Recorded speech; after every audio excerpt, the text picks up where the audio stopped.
Greetings, vibrant viewers, and welcome to Healthy Living for today's program, Preventing and Reversing Heart Disease, with Caldwell B. Esselstyn, M.D.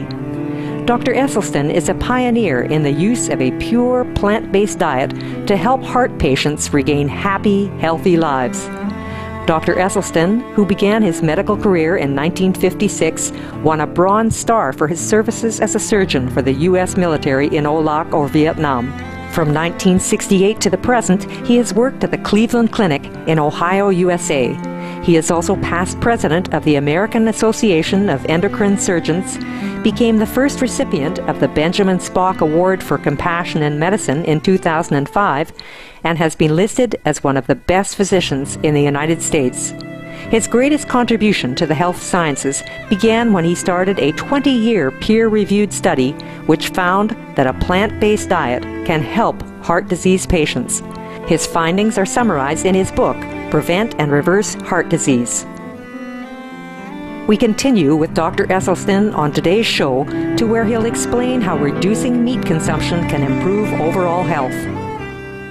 What if you kept eating just once in a while on holidays, meat? That's a good question. To answer that, I'd like to back up to a little bit of the work by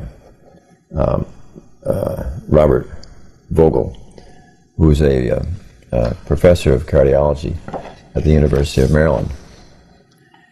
And this is obviously another picture of an artery that is filled with plaque, which you see outlined here, filled up with a lot of this cholesterol and fat.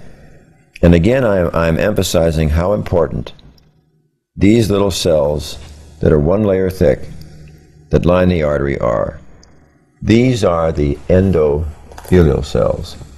And the endothelial cells manufacture a very powerful and very valuable substance to protect us from heart disease, and that's called nitric oxide.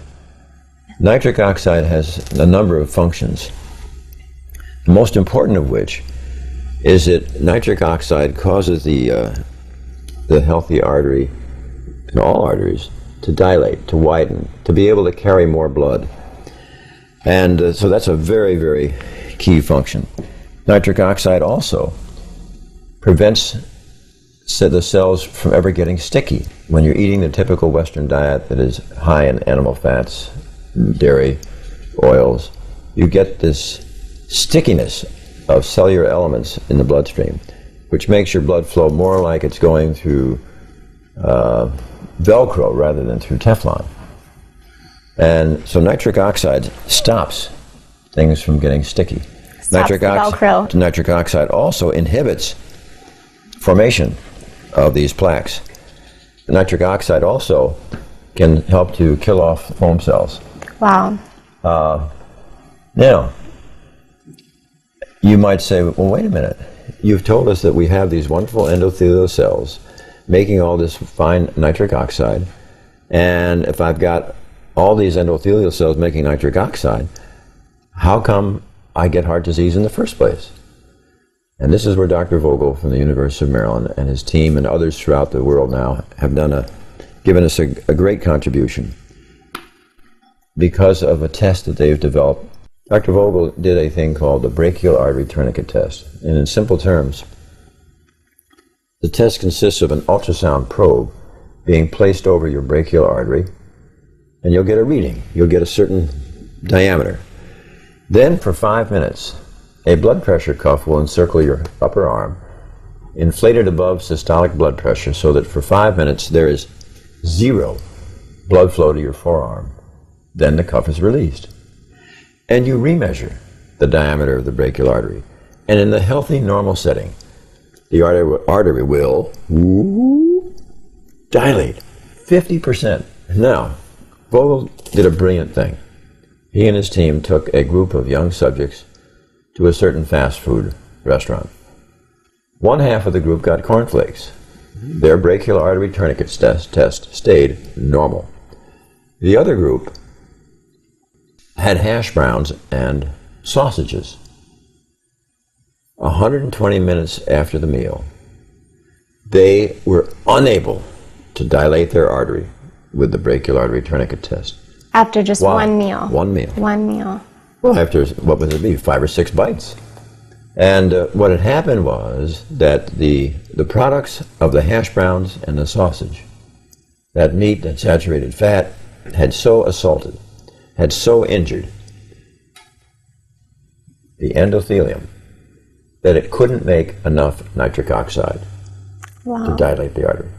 And I think that we can both imagine that although those young subjects have recovered a number of hours after that meal of hash browns and sausage, and the brachial artery tourniquet test eventually may return to normal, just imagine the next morning they're going to have scrambled eggs and bacon.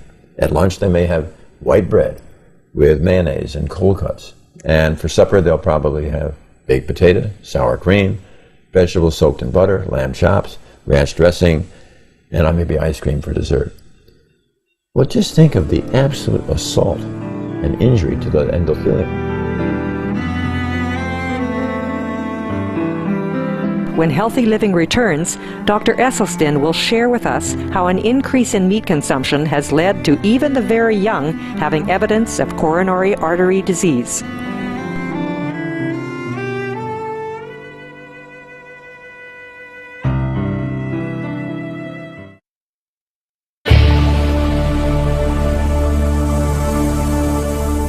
Welcome back to Healthy Living for today's topic on preventing and reversing heart disease through an animal-free diet with Dr. Caldwell B. Esselstyn. The effects of the Western diet, heavy in cooked fats and animal products, have become so detrimental to the health of people consuming it that today even young people have heart conditions that would have been seen only in the middle-aged and elderly 100 years ago. Really is no great surprise why it is that when we start examining the carotid artery to the brain in our 12-year-olds, we already begin sickening. We know that, for instance, when our late teenager or 19 or 20 years old, those young GIs or Korea and Vietnam, fully 80% already have gross evidence of coronary artery disease. And if in a more recent study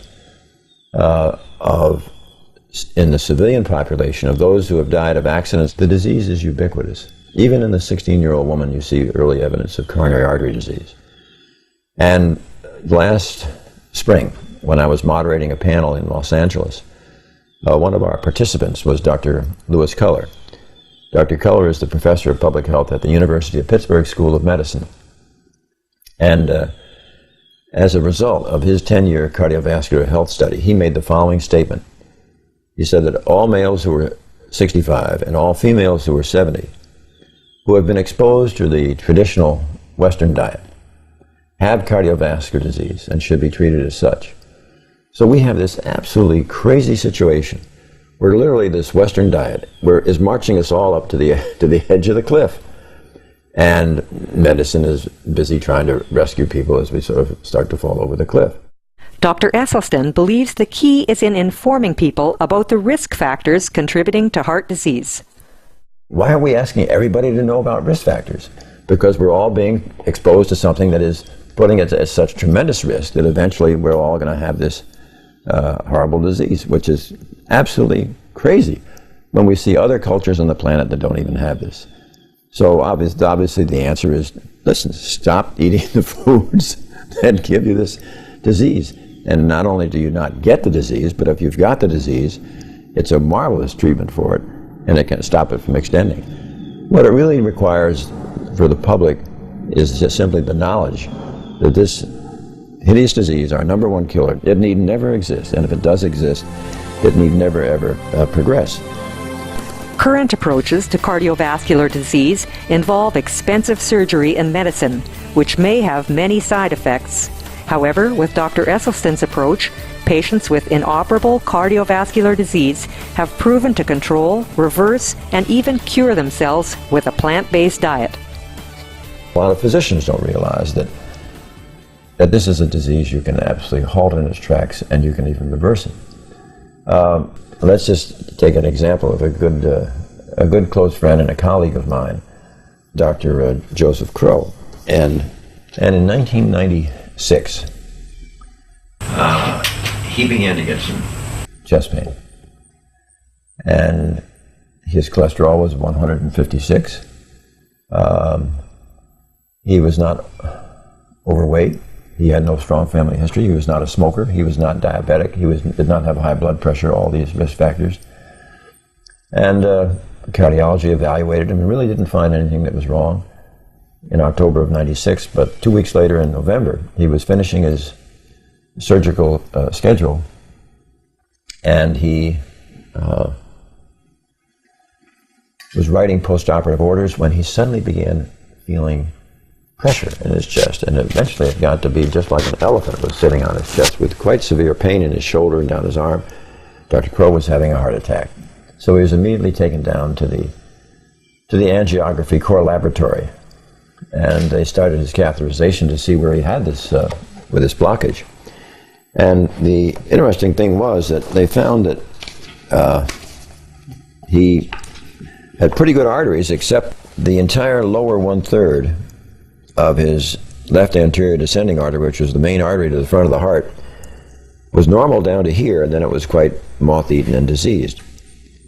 And as they started this angiogram, he had a little cardiac arrest, which they resuscitated him, and he got over that.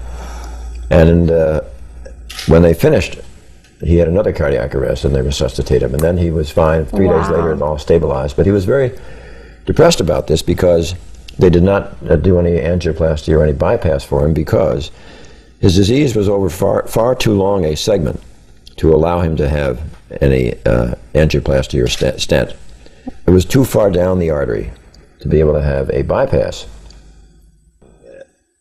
So Ann and I had him out to the house 2 weeks at the completion that is 2 weeks after his heart attack. And I said, look, Joe, you know, you've got this typical American disease. You've been eating this horrible Western diet. But he thought he was pretty healthy, right? Oh, yeah. I said, you know, you really got to consider going plant-based. We've got over 10 years of data. Wow. And he said, well, they really couldn't do anything else for me. I'll give it a try. But he said, I just am not going to take any of those cholesterol-lowering drugs because I'm worried that they might have some side effects. Yeah. Well, for the next 30 months, he was the absolute personification of commitment to the plant-based diet.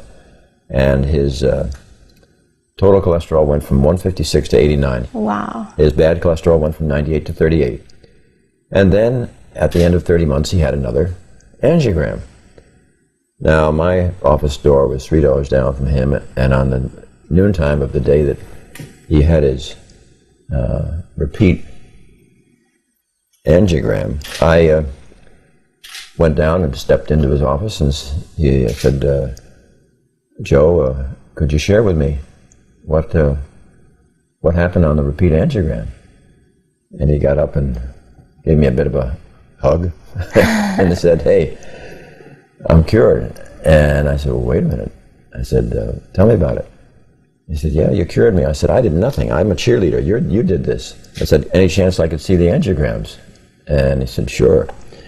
And so I think if you look carefully here, you can see that here was his disease 30 months earlier when he had his heart attack, and here was his disease 30 months later. That looks like totally like he never even had any problems at all. Yeah, but it proves the point that there will be many, many other degrees of reversal, maybe 10%, 20%, or 30%.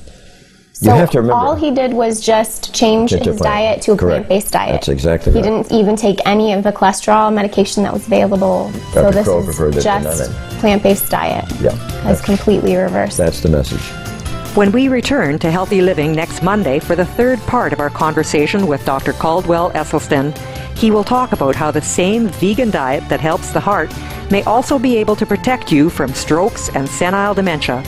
Up next, please enjoy Science and Spirituality right after Noteworthy News here on Supreme Master Television.